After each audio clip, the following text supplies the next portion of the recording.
वेदांत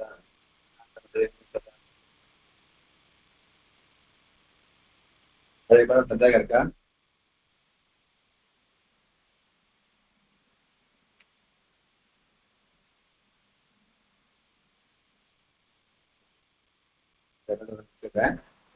उपशब्दः नित्यद्विवचनः उपायशब्दம் நித்திய ஜீவகனம் அது ஏகவசனத்தையும் பகவதத்தையும் கிடையாது அது நித்திய ஜீவகனம்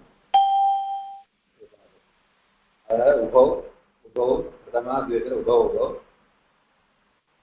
तृतीया चतुर्थी पंचमीला उभयोः उभयो उपाभ्याम् षष्ठी द्विवचनத்தையும் सप्तमीல उभयोः उभयोः அப்படினா ரூபம் அதனால நம்ம சர்வநாமான் பேர் வைக்கிறதால வரக்கூடிய காரியங்கள் ஜீவனம் இல்லாதனால இது பிரயோஜனம் என்ன ஏன்னா அது சர்வநாம காரியம் எல்லாமே ஏகவசனத்தையும் பகவதத்தையும் தான் இருக்கு அதுக்கிட்ட அப்போ ஒரு ஜீவசனமாகவே இருக்கிற உபசப்தத்தை ஏன் இந்த சர்வாதிகத்தை போடணும் அப்படின்னா சத்திய இக சத்தின உபசப்தத்திய இக இந்த சர்வாதிகனே பாடகா அகஜத்தா அகச்சுன்ற ஆதேசம் வந்து அகச்சு வந்து உபகௌ ரூப சித்திக்கணும் அந்த உபகௌ ரூப சித்திக்கிறதுக்கோசரம் இந்த உபசப்தமானது சர்வாதிகம்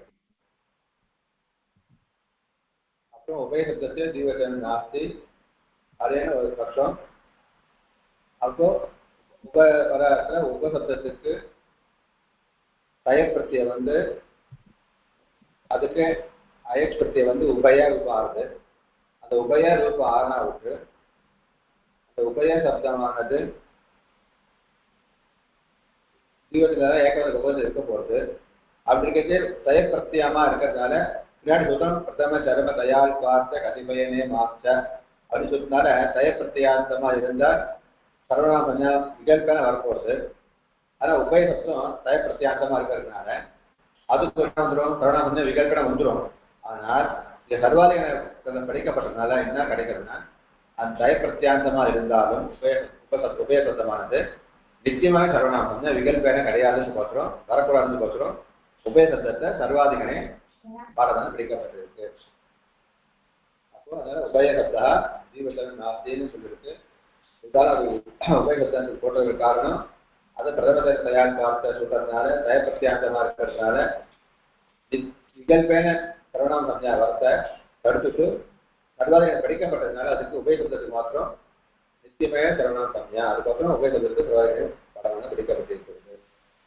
அடுத்த டத்தரா டத்தமோ அப்படின்ற பிரத்யம் பிரத்யமாக இருந்தாலும் பிரத்யேகத்துக்கு சரணாம சம்ஞா வச்சு ஒரு பிரயோஜனம் கிடையாது ஏன்னா பிரத்யேகத்தையா நம்ம பிரயோகம் பண்ண முடியாது அப்படி இருக்கிறது பிரத்யேகனே ததந்த கிராமம் இது பரிபாட்டது பிரத்யேகத்தை சொல்லும்போது அந்த பிரத்யேகத்தை அந்தமோட சப்தத்துக்குன்னு அர்த்தம் அப்போ பிரத்யேகத்துக்கு சொல்லப்பட்ட சரணாம காரியானது அந்த டத்தர டத்தம பிரத்யேகத்தை அந்தமாவுடைய சப்தங்கள் எது இருக்கோ அதுக்கு அந்த சரணாம சம்ஞா வரும்னு வச்சுக்கணும் அப்போ கதர அப்படின்னு சொல்றது கதரன்னு சொல்றோம் கதர கதரன்றது கதர பிரத்யம் கதரன்றது கதம பிரத்யம் அப்போ கதரஸ்மை கதரஸ்மாத் அப்படி சொல்லணும் அதை கதரஸ்மை கதரஸ்மாத் அப்படின்னு சொல்லணும் அப்போ அந்த கதர பிரத்யம் விதிக்கப்பட்ட காரியம் கதர பிரத்யாந்தத்துக்குன்னு சொல்லிக்கிறோம் அது எப்படி தெரியும்னா பிரத்யேகனே ததந்த கிரகணம் பிரத்யேக சொல்லப்பட்ட கிரகணமானது ததந்தத்துக்கு எடுத்துக்கொள்ள வேண்டும் அந்த பிரத்யேக அந்தமாவுடைய சப்தத்துக்கு வைத்துக் கொள்ள வேண்டும் அப்படின்னு அர்த்தம் அதனால ததந்தாக கிராஹ்யாக அப்போ தத்திர பிரத்யாந்தாக கிராஹ்யாக எடுத்துக்கொள்ள வேண்டும் அது நேம இத்தியர்த்தே சர்வ விஸ்வ கதர சர்வ விஸ்வ உபய கதர இது இந்த டத்தர டத்தம வந்து தரப்தம பிரத்யமா இல்லையா ஆமா அதான் கதர சொல்றோமே கதர கதர பிரத்யம் கதம அது என்னன்னா கதர என்ன சொல்லியிருக்காரு துவயோரேகா தரஹா ரெண்டுத்துல ஒண்ணு நல்லதுன்னு ஒரு விஷயம் சொல்லச்சு அப்போ தர பிரத்யேகம் சொல்லணும் பலவற்ற ஒண்ணு சொல்லச்சு தத்தம பிரத்யேகம் சொல்லணும் இப்போ படுகு படு தரஹா படு தமஹா படு தரஹானா கெட்டிக்காரன்னு அர்த்தம் படுகுனா படு தரகனா ரெண்டு பேர்ல இவன் கெட்டிக்காரன் அப்படின்னு சொல்லச்சே படு தரகா கத்திர பிரத்யேகம் சொல்லணும். படு தமஹா அப்படின்னா பலவற்றுள்ள தம பிரத்யேகம். அப்போ கத்திர கத்தம அது படுத்தாம அப்ப எல்லாத்தையும் கத்திர பிரத்யேகத்தை வச்சுக்க வேண்டியது. அது எல்லாமே கத்திர பிரத்யேகம் தான். அதான் இஷ்ட அப்படின்னு வருது, அதுவும் இதே மாதிரி தான். ஈஎஸ்ன்னு ஈயது இஷ்ட ಶ್ರೇಷ್ಠ ಶ್ರೇಯಾನ್ ಶ್ರೇಷ್ಠ அப்படின்னுட்டு ஆனா பிரத்யம் வேற பிரத்யம் வேற. ரெண்டுக்கு சொல்ல கரெக்டா பிரத்யேகம் சொல்லணும். ஸ்ரேயான்னு சொல்லிட்டு ரெண்டு பேர்ல சொல்லலாம் பல வச்சு சொல்லலாம். ஸ்ரேயான்னு சொல்லலாம், ரெண்டு பேர்ல ஸ்ரேயான் சொல்லலாம், பகுன் ஸ்ரேயான்னு சொல்லலாம். வித்தியாசம் ரெண்டு பேருக்குள்ள சொல்லச்சே கதா பிரத்யேகம் பண்ணணும், பல பேருக்குள்ள சொல்லச்சே கதமா பிரத்யேகம் பண்ணணும். பகுஷ ஏகா தரஹ துவயோர் ஏகா தரஹ பகுஷ ஏகா தமஹ. அடி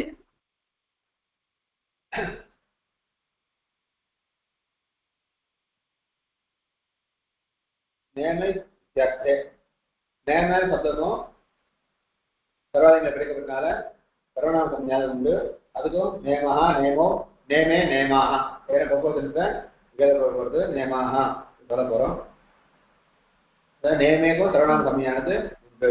நேம இத்தியர்த்தேன நேமம் என்னன்னா அர்த்தே பாதின்ற அர்த்தத்துல அந்த பிரயோகமான சப்தம் வந்து பிரயோகப்படுத்துறார். அதான் நேம இத்தியர்த்தே. அதையும் நேமா நேமே நேமஸ்மை நேமஸ்மாத்து நேமா நேமேஷாம் நேமஸ்மின் அப்படின்னு இந்த சர்வாதிகார பாடமானதுக்கு பிரயோகமான நம்ம நேமசப்த அகாராந்தமா இருந்தாலும் சர்வநாம சம்ஞா இருக்கிறதுனால சர்வநாம காரியம் வந்து இந்த அஞ்சு அஞ்சலிலும் பேதமானது ரூபத்தை சொல்லணும். மீதி எல்லாம் ராமசப்தம் வந்து சொல்ல போறோம். நேமை அர்த்தேன்னா நேமசப்தம் அர்த்த அந்த அர்த்தத்தை பிரயோகம் பண்ணப்படுகிறது. சர்வநாம சம்ஞாவா இருக்குது.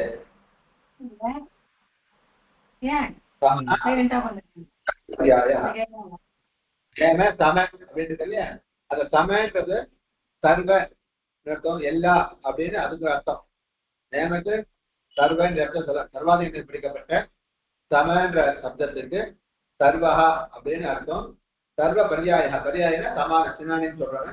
சர்வ பரியாயமான சப்தம் இங்க சமசப்தம். துல்லிய துல்லிய பரியாயத்து அப்போ சமசப்தத்துக்கு ரெண்டு அர்த்தம் இருக்குன்னு தெரியுது. ஒண்ணு சமம்னு ஒண்ணு, துல்லியம்னு ஒண்ணு.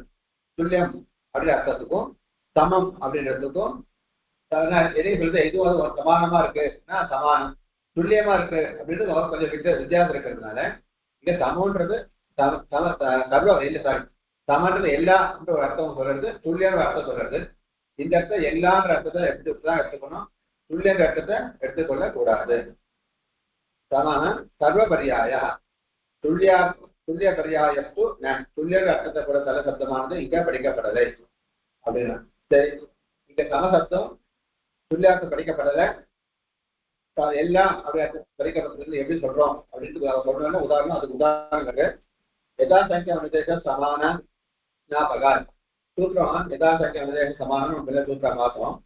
யதாசங்கிய ரெண்டு சமானமான சங்கியா இருந்தா ஏகா அயவாயவா ஏவோ ஐயோ 4 ஐ அவு ஆய் ஆவ் 4 இப்போ ஒண்ணுக்கு ஒண்ணு ரெண்டு நம்ம யதாசங்கியம் சொன்னோம். யதாசங்கியம் சமசங்கியம் சொல்லணும். அப்போ யதாசங்கியம் அனுதேச சமானம் அப்படின்னு சூத்திரத்துல சூத்திரக்காரர் பிரயோகம் பண்ணியிருக்காங்க.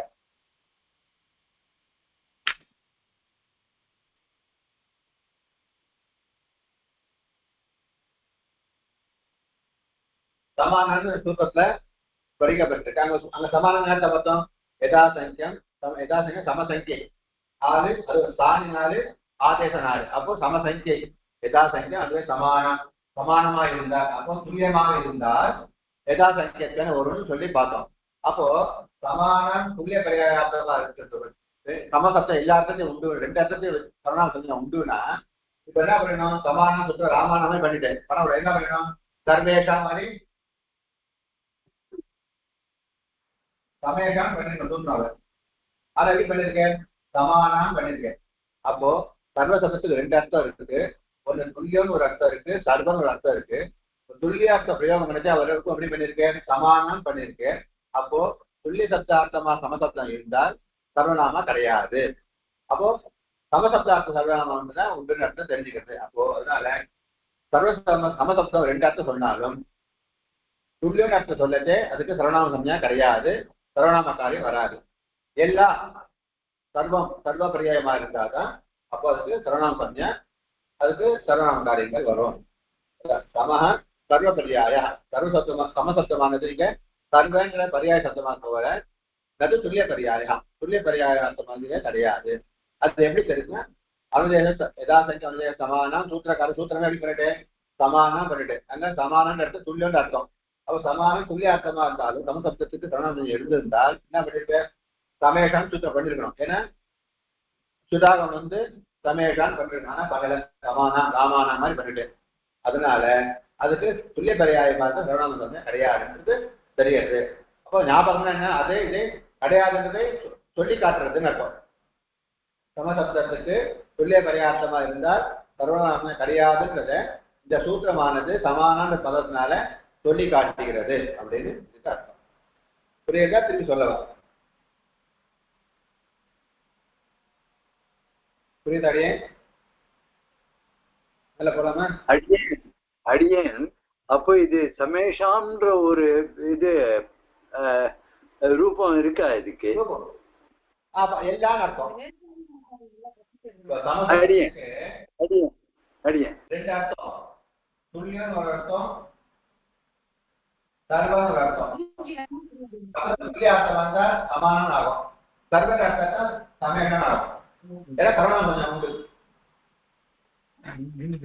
புரியுதா?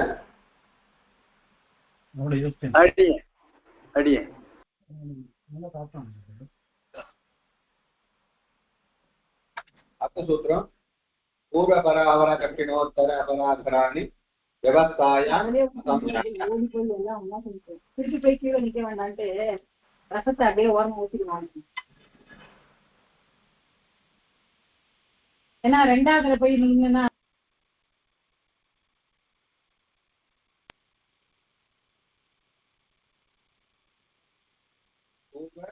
பர அபர தட்சிண உத்தர அபர அதர இவைகளுக்கெல்லாம் விவசாய அசம்ஞாயம். அசம்ஞாயம்னா சம்ஞா இல்லாத, சம்ஞான பெயர், அசம்ஞாயன சம்ஞா பெயர் இல்லாத பட்சத்திலும் பெயர் இல்லாத சமயத்திலும் விவசாய நம்ம என்ன சொல்றோமோ அது அவதி பூர்வமா இருந்தா விவஸ்தா சொல்ற நம்ம எடுத்துக்கொள்ள சப்தமானது அது அர்த்தமானது அவதின முடிவா இருந்தா இதான் அப்படின்ற முடிவோடு இருந்தா அது விவஸ்தா. அந்த இந்த பூர்வபரா சப்தங்கள் விவஸ்தமான அர்த்தம் சொன்னாலும் பேராக இல்லாமல் இருந்தாலும் சர்வநாம சம்ஞானது விகல்பன விதிக்கிறது. ஏதேஷாம்னா இவைகளுக்கு பூர்வ பர அபர தட்சிண உத்தர அபர அதர இந்த 7 சப்தங்கள், இந்த 7 சப்தம் சர்வாதிகார படிக்கப்பட்ட சப்தங்கள். இந்த 7 சப்தங்களுக்கும் சர்வநாம சம்ஞா சொல்றேன். எப்போ விவஸ்தையா இருந்தாலும் அசம்ஞாயா பேராக இருக்கக்கூடாது, பேராக இல்லாமல் இருந்து சம்ஞான பெயர் ஒருத்தருடைய பெயராக இருக்கக்கூடாது, பெயராக இல்லாமல் இருந்தாலும் விவஸ்தமாக இருந்தாலும் விவஸ்தாயா அசம்ஞாயா சர்வநாம சம்ஞா கனசூத்ராது சர்வத்திர யாப்ராம். இப்போ கனசூத்திர சர்வாதிகாரத்தில் படிக்கப்பட்ட சூத்ராது படிக்கப்பட்டதுனால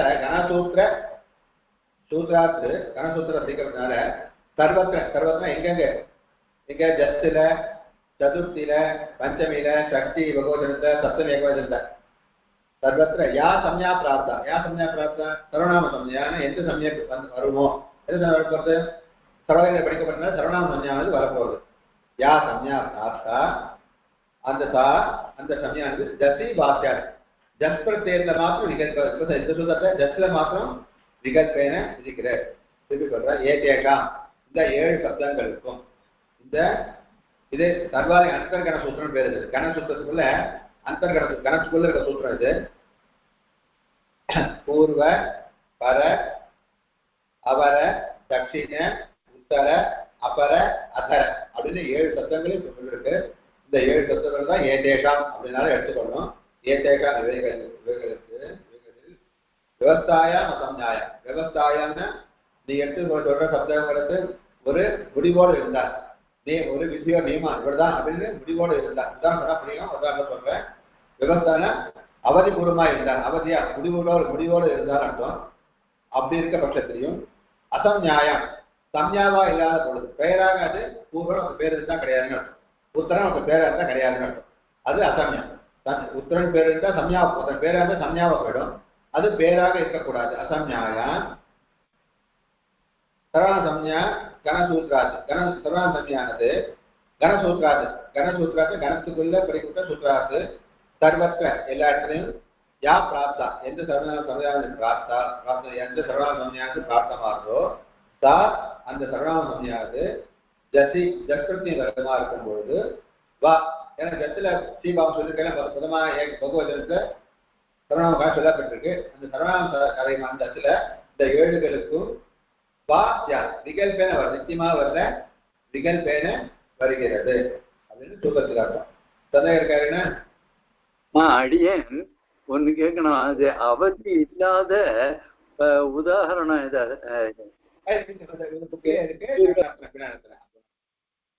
அது வருது. நான் அர்த்தம் இப்ப இந்த இதோட முடிச்சுக்கோங்க. அவதினா என்ன சொல்றேன், உதாரணத்தை சொல்ல போறேன். இப்ப இதுக்கு அர்த்தம் அவதியா இருக்கணும்னு வச்சுக்கோங்க. சந்தேகம் கேளுங்க. கேளுங்க. அது உதாரணம் வேற இல்லை. பூர்வே பூர்வாக பூர்வ சப்தத்திற்கு ஜஸ்பிரத்திய பரமாச்சு.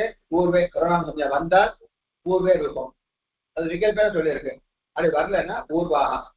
அப்ப பூர்வாகான்னு என்ன வந்திருக்கோம், விவசாயம் இருக்கும் அசம்யா இருக்கும். ஒருத்தனை பேர் பூர்வான்னு வச்சுப்போம். அதே ஒருத்தர் பூர்வா பார்க்கணும் 4 பேர் இருக்காங்க. ஏதே பூர்வா அப்படின்னு சொல்லணும். ஏதே பூர்வே சொல்லக்கூடாது. பூர்வான்னு பேர் வச்சு 4 பேர் உட்காந்துட்டாங்க. அவரே ஏதே பூர்வாக அப்படின்னு சொல்லும் போதோ ஏதே பூர்வே சொல்ல கூடாது. ஏன்னா ஒருத்தருடைய பேரா பூர்வன்னு ஒருத்தர் பேரா போயிடுறதுனால அப்போ பூர்வாக அப்படின்னு ராமசப்தம் வந்து சொல்லணும். சர்வசப்தம் கூட சொல்லக்கூடாது. அப்போ பூர்வே அப்படின்னு இந்த திசைன்னு வச்சுக்கலாம். அசம்ஞாயாம் கிம். ஏன் சுத்தத்தை நம்ம ஒண்ணு கொடுத்த பூர்வேன்னு கொடுத்துட்ட இதை நம்மளே வச்சுக்கணும். பூர்வே அபரே அபராக அவரே அவராக தட்சிணே தட்சிணாக உத்தரே உத்தராக அப்புறம் அபரே அவர் அபரே அபராக அதரே அதராக அப்படின்னு 2 இருக்கும் ஒவ்வொன்று உண்டு. சரி, இப்ப எல்லாம் அசம்ஞாயம் கீழ் அப்படின்னு கேட்டிருக்கேன். ஏன் சம்ஞாயம் குறவானாமே எல்லாத்துக்கும் வச்சுள்ளாமே அப்படின்னா சம்ஞாயா இருந்தா என்ன வரும், பெயரா இருந்தால் அவருக்கு எப்படி ரூபம் வரும்னா உத்தராக குரவா. குரவாகனா குரு தேசத்துல இருக்கவர் அர்த்தம். குருன்னு ஒரு தேசம், அந்த ராஜ்யத்துல இருக்கவர் குரவாக. அவர் உத்தராக குரவானா அதுல உத்தர பக்கத்துல இருக்கவர் அர்த்தம். உத்தர குரவாக நம்ம எப்படி வச்சுப்போம். இப்ப நம்ம வழக்கத்துல வச்சிருக்கோம் தெற்கத்தியா வடக்கத்தியான்னு சொல்லுவோம். வழக்கத்துல சொல்லிருக்கோம்ல தெற்கத்திக்காரான்றோம். தெற்கத்திக்காரன் தெற்கு தேசம் இருக்குவோன்னு அர்த்தம் அவர். அப்ப அது தெற்கத்தியான்னு ஒரு குரூப்பா பேரை வச்சுட்டோம். அது அப்ப உத்தராக குரவான் உத்தர குரவான்னு சில பேரா இருக்கா. அதனால உத்தர குரவான்னு வச்சுட்டா அவர் பேரா வச்சான். அந்த உத்தரகான்னு நீங்க திக்க சொல்லல. அவளுக்கு பேர் உத்தர பக்கத்துல இருக்க உத்தர வடக்கத்தியா அப்படின்னு சொல்றோம். அதே மாதிரி வடக்கத்தியா ஒரு பேர். அப்ப உத்தராக குரவாகன்னு சொல்றாரு. உத்தர சொந்தமானது சரணாமலத்தை படிக்கப்பட்டாலும் அது சர்வாதிகாரத்துல இருந்தாலும் அது சரணாமலையானது கிடையாது. ஏன்னா அது பேரா வச்சதுனால உத்தரான்னு ஒருத்தருக்கு திக்கிறதுக்கு பேரை வச்சதுனால சம்யா போயிட்டதுனால சம்யான பேரா போயிட்டதுனால அப்போ உத்தரே உத்தராக 2 ரூபம் கிடையாது. உத்தராக ராம் சப்தத்தை தான் சொல்லணும். அப்போ உத்தராக குரவா அப்படின்னு அர்த்தம். அடுத்தது அபிதேய அபேட்சா அவதி நியம வியவஸ்தா. இப்போ வியவஸ்தா அப்படின்னு என்ன சொல்றேன். விவசாயம் சம்யான சொல்லிட்டோம், பெயர்னு சொல்லிட்டோம். அது நமக்கு அதுல ஒண்ணு அர்த்த புரிய கஷ்டப்பட வேண்டியதில்லை. ஏன்னா பெயர்னா நம்ம வைக்கிற பெயர். அது இல்லாத பெயர் இல்லாததுன்னா அப்போ சரவணம் சம்யா பெயர் சரவணம் கிடையாதுன்னு தெரிஞ்சுட்டு வியவஸ்தா அப்படின்னு அது அர்த்தம் சொல்றேன். ஸோ அபிதேய அபேட்சா அவதி நியம வியவஸ்தா. விவசாயம் இருக்கணும்னா அபிதாயம் நம்ம சொல்ற சப்தத்தினால அபிதாயம் எடுத்துக்கொள்ள அபிதாயம் எடுத்துக்கொள்ள வருது. எடுத்து அபேட்சனா எதிர்பார்க்கணும். நம்ம சொல்றதுனால ஒரு சப்தத்தை சொல்றதுனால நம்ம ஒரு அர்த்தத்தை சொல்ல போறோம். அந்த அர்த்தமானது அவதிபூர்வமா இருந்தால், அவதியை முடிவுற்று இருந்தால், அதுக்கு ஒரு முடிவு சொல்லும்படியாக இருந்தால், அவதினா முடிவுன்னு அர்த்தம். முடிவு சொல்லும்படி இருந்தால் அது வியவஸ்தா. விவஸ்தையா இருந்தாதான் சரணாம சம்யா சொல்லிட்டேன். அவ்வியவஸ்தையா இருந்தா கிடையாது. சரி, வியவஸ்தா இதுக்கு அப்படி வியவஸ்தா போராட்டம் எங்க வருது பிரச்சனை என்ன தோஷம் வரும்னு சொல்ல அப்போ தட்சிணா காத்தகா தட்சிணா காத்தகா தட்சிணாக காத்தகா தட்சிணா காத்தகான்னு இருக்காங்க. தட்சிணாக காத்தகா சந்தியாக தட்சிணா காத்தகா. அப்போ காத்தகான்னா என்னன்னா நல்லா பாடுறவங்கன்னு அர்த்தம், பாடுபவர்கள். தட்சிணாக அப்படின்னா குஷலா இத்தியர்த்தம். தட்சிணான்னு அர்த்தம் இங்க தட்சிண திக்க சொல்லல, சவுத் சைட் அப்படின்ற சவுத்துங்கிற திக்க சொல்லல. இங்க தட்சிணான்னா இங்க என்ன சொல்றது குஷலாக இத்தியர்த்தம். குஷலான சாமர்த்தியமானவர், நல்ல பாடத்தில் சாமர்த்தியம் உள்ளவர், நல்ல கதை நிபுணாக நிபுணாக அர்த்தம். குஷலாக நிபுணாக சாமர்த்தியமானவர் அர்த்தம். இப்போ இந்த தட்சிண சப்தமானது இருக்க சாமர்த்தியம் சொல்றோம் அர்த்தம். எவ்வளவு சாமர்த்தியம் அவரு சொல்ல முடியுமா? நம்ம இவ்வளவு அவ்வளவு சொல்ல முடியுமா? இந்த அவதியானது இந்த தட்சிண குஷலத்துவம் இருக்க நிபுணத்துவம் கீதஷ நிபுணத்துவம் எவ்வளவு இருக்கும் எவ்வளவு சொல்ல முடியுமா? நம்ம இருக்கிறத அதை ஒரு வழிமுறை ஒரு முடிவு பண்ணி காட்ட முடியுமா? இவ்வளவுதான் அவ்வளவுதான் காட்ட முடியுமா? அப்போ நம்ம அபிதேயமான அபேட்சைக்கு அவதியானது கிடையாது. இவ்வளவுதான் நம்ம சொல்றதுக்கு முடியாத அடக்கமா இருக்கிறதுனால அது வியவஸ்தா. அப்போ வியவஸ்தையா இருந்தாதான் உண்டு. இது தட்சிணாதி அவ்வியவஸ்தையா இருக்கிறதுனால இங்க சர்வநாமம் கிடையாது. வியவஸ்தையா இருந்தா சர்வநாமம் உண்டு. இது தட்சிணாதி குசலம்ன்றது வியவஸ்தை சொல்ல முடியாதனால இது அவ்வியவஸ்தா, இது சர்வநாமம் கிடையாது. புரிஞ்சா? திருப்பி சொல்ல வாடிய அடியேன் சரியா சரியா மகோதயா, இந்த அபேட்சையான ஒரு பதம் உபயோகப்படுத்துவாங்க.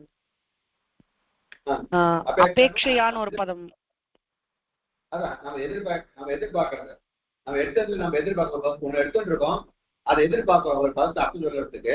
அதுக்கு நீங்க சொன்ன அர்த்தமானது அந்த அர்த்தம் அவதியா இருந்தா முடியும்படி இருந்தா.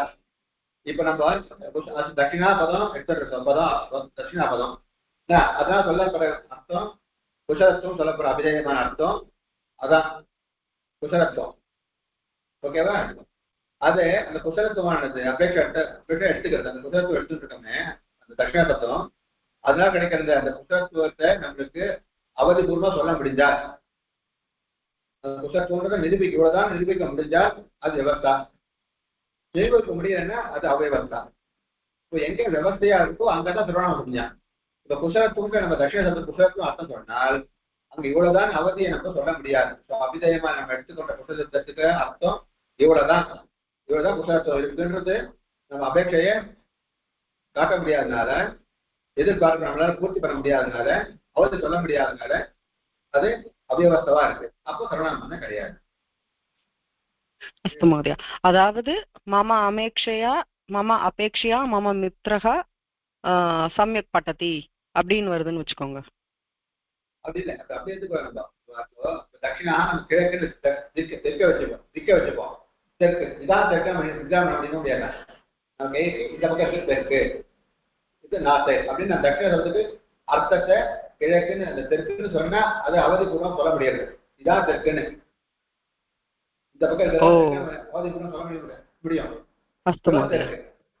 இது அவ்வியவஸ்தை. அந்த குசலத்துவம் நல்ல கெட்டிக்காரனா இருக்கான், எவ்வளவு கெட்டிக்காரனா இருக்கான்னு எப்படி சொல்ல முடியும்? நம்ம அதை நிரூபிக்க முடியும். அது வியவஸ்தையா இல்லை, இவ்வளவுதான் வியவஸ்தையா இல்லை, அது அவ்வியவஸ்தை. புரியுதா? அதாவது கம்பேரிட்டிவ் டிகிரி நம்ம எடுக்கிறது இல்ல. இங்க இந்த கம்பேரிசன் எடுத்துக்கிறது இல்ல. கம்பேரிசன் கிடையாது. அது சொல்ற அர்த்தமானது இவ்வளவுதான் காட்ட முடியும்னு வச்சுக்கோங்க. அந்த அளவை காட்ட முடியும்னா வியவஸ்தத்துவம், அது காட்ட முடியும்னா அவ்வியவஸ்தை. ஒரு விவசாய எல்லாம் பண்றேன்னா என்ன அர்த்தம்? ஒரு முடிவெல்லாம் பண்றேன்னு அர்த்தம். நான் பண்ண எப்போ ஒரு கரெக்டா விவசாயம் பண்ணுவேன் அப்படின்னா இவ்வளவுதான் அப்படிதான் பண்ணுவேன்னு அர்த்தம். அவ்வியவஸ்தையா இருக்கேன்னு அர்த்தம். நீ பண்ற சம்பந்தம் இதுவெல்லாம் பண்ணிட்டே போயிட்டு இருக்கேன்னு அர்த்தம். ஒரு முடிவு சொல்ல முடியாதுன்னு அர்த்தம். அப்படி வச்சுக்குவோம். இன்ஃபீரியா இருக்குன்னு சொல்றேன். இதான் இவ்வளவுதான் சொல்ல முடியாம இருக்கோ அது அவ்வியவஸ்தை. ஓகேவா? அதான் அவ்வியவஸ்தை. இப்ப தட்சிணா சப்தத்துக்கு குசலத்துவம் சொல்லிட்டா இவ்வளவுதான் குசலத்துவம் நம்ம சொல்றதுக்கு முடியாது. பாட்டு இவ்வளவுதான் பாடுவேன் நல்லான்னு எவ்வளவு சொல்ல முடியும்? இவ்வளவு கையை காட்ட முடியுமா? நம்ம இவ்வளவு நல்லா பாடுது இவ்வளவு நல்லா சொல்ல முடியாது. அப்போ அந்த அளவு அதுக்கு அளவானது காட்ட முடியாது. அப்ப அதனால குசலத்துக்கு அந்த அர்த்தத்தை காட்ட முடியாதனால அது அவ்வியவஸ்தையா இருக்கிறதுனால அந்த கட்சி அர்த்தத்துக்கு சரணாமம் கிடையாது அப்படின்னு சந்தேகம் இருக்கா?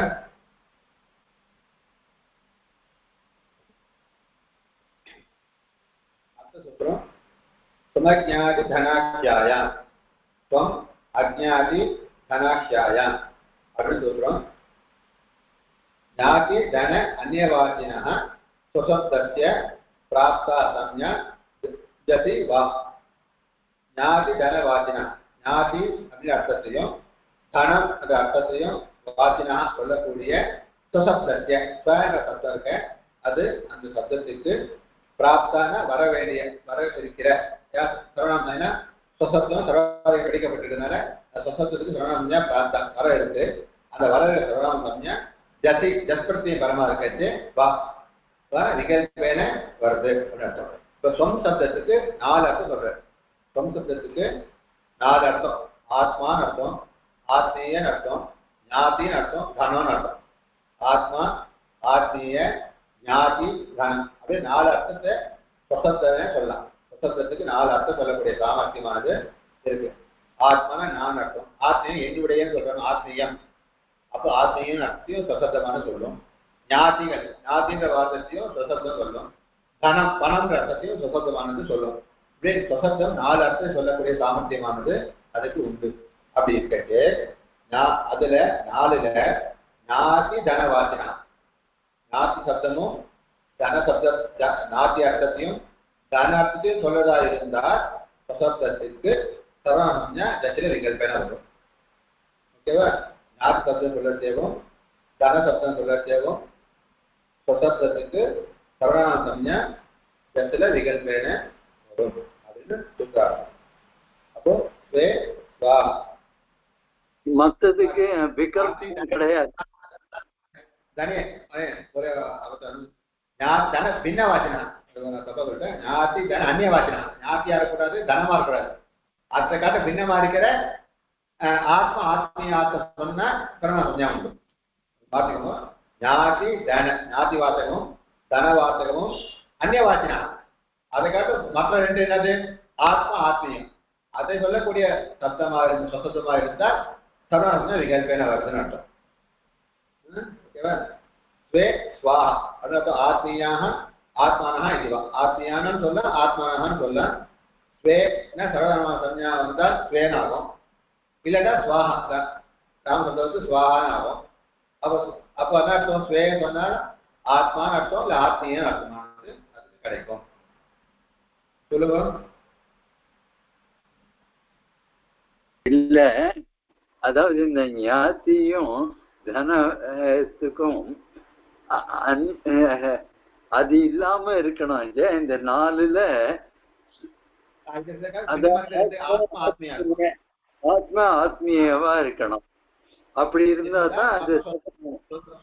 அப்போ அந்த ஜஸ்டுக்கு விகல்பம் உண்டு. மற்றதுக்கெல்லாம் ஜஸ்ட் அடியேன் கிடையாது. அத இதுல விகல்பம்னா சர்வநாம சப்தமும் இருக்கலாம், இல்லைன்னா ராம சப்த மாட்டமும் இருக்கலாம். ஆனா மற்றதுக்கு சொல்லணும்.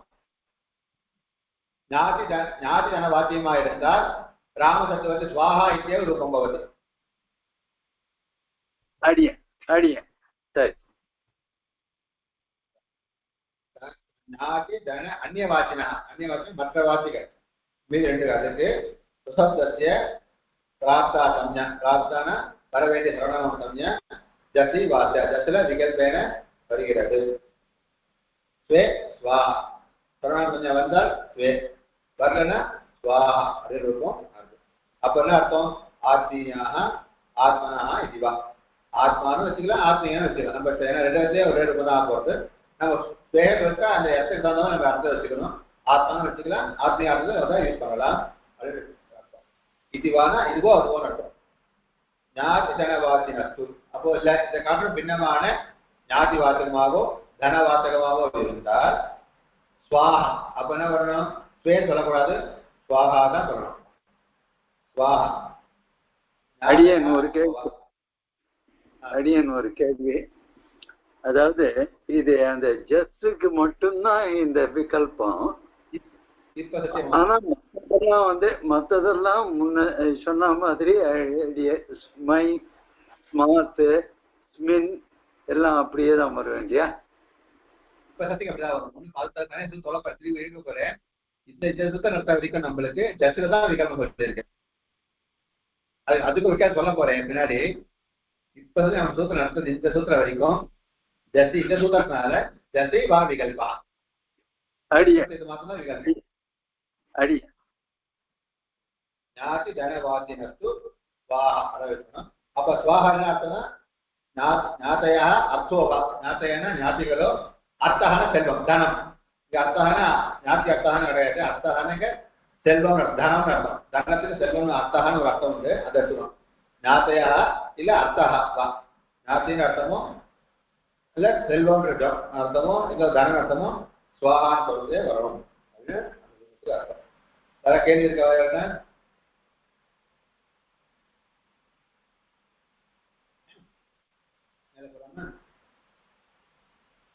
அந்தரம் பகிர்யோகோபசங்கானயோः அந்தரம் பகிர்யோகோபசங்கானயோः அந்தரம் பகிர்யோக உபசங்கானயோः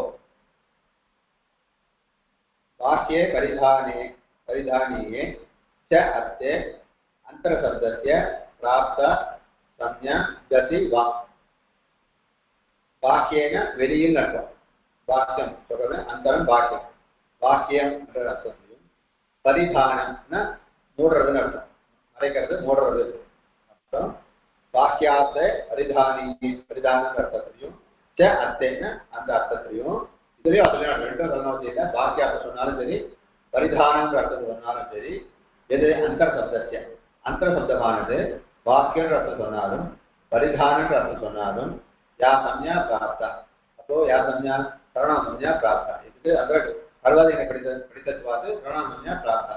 அந்த சரணாம் சம்யாவானது ஜசி வாக்கிய ஜஸ் பிரத்யத்துல வா நிகழ்பேன சரணாம் சம்யானது வருது. அந்தரே அந்தரா வா குஹா, வீட்டுக்கு வீடுகளில் அந்தரே அந்தரா. அந்தரே அந்தரானதும் பாக்கியாய்க்கு உதாரணம். வீட்டுகளில் வெளியில், வீட்டுக்கு வெளியில் நடக்கும். வீட்டுகளில் வீடுலாம் இருக்கு, அது பக்கத்தில் வெளில இருக்க இடத்துக்கு என்ன சொல்றான்? அந்தரே அந்தராவா இடத்தை காட்டிலும் வெளியில் இருக்கிற இடத்து பாக்கியாக இச்சர்த்தா. இப்போ பாக்கியா இச்சர்த்தா வீட்டுக்கு வெளியில் நடக்கும். அப்போ அந்தரேன்னு சொல்ல அந்தரா கிரகான்னு சொன்னா சொல்லலாம், அந்தரே கிரகான்னு சொன்னா அது ரெண்டுமே ஒண்ணுதான். அந்தரே அந்தராவா சாட்டகா, பரிதானம் சாட்டகான புடவை, சாட்டிகா சாட்டகான வஸ்திரம் துணி. அந்தரே அந்தர துணியால் மறைக்கப்பட்டதுன்னு அர்த்தம். அந்தரே சாட்டகான்னு சொல்லலாம், இல்லை அந்தராக சாட்டகான்னு சொல்லலாம். பரிதானம் அர்த்தம் அந்த துணியால் மறைக்கப்பட்டது அப்படின்னு எனக்கு பரிதானம் இச்சா. கேள்வி இருக்கா? அந்தரம் பகிர்யோகோ இதெல்லாம் பஞ்சமி விபக்தியோட வரணும் அப்படின்னு சொல்றது அது இது இல்லையா? சரி, கிரஹாத் பஹிஹி அப்படின்னு சொல்றோம் இல்லையா? அந்த பஹி சப்தம் அது பஞ்சமியோட தான் சேர்ந்து போனோம் அப்படின்னுட்டு ஒரு இது நியமம் இருக்கு. இந்த பைதி சொல்லி நம்ம அந்தரே சொல்றோம். நம்ம அதுக்கு அர்த்தம் பாக்கியாக பைதின்னு அர்த்தம், பாக்கியான்னு அர்த்தம். நமக்கு பிரயோகம் பண்றது அந்தரே அந்தரே கிராக இல்ல அந்தராக கிராக.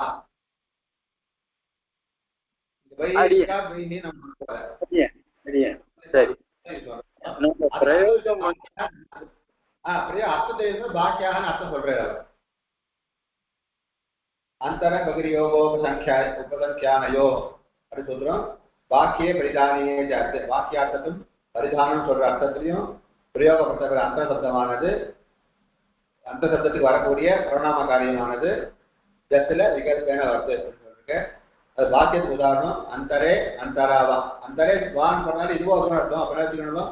அந்தரே சாட்டகாக இல்ல அந்தராக அப்படின்னு நினைச்சுக்கணும். அந்தரே அந்தராவா அது வாக்கியாக வாக்கியத்துக்கு உதாரணம். अव बाह्याः इत्यर्थः अन्तरे अन्तरा वा शाटकाः அது பரிதானம் மூடுறதுங்கிறதுக்காக உதாரணம் अन्तरे शाटकाःனு சொல்லலாம் अन्तराः शाटकाःனு சொல்லலாம் பரிதானம் இत्यर्थः ஓகேவா அது பூர்வாதிகரணவாக்ய அந்த கதை பார்ப்போம் வேற சந்தேகம் இருக்கா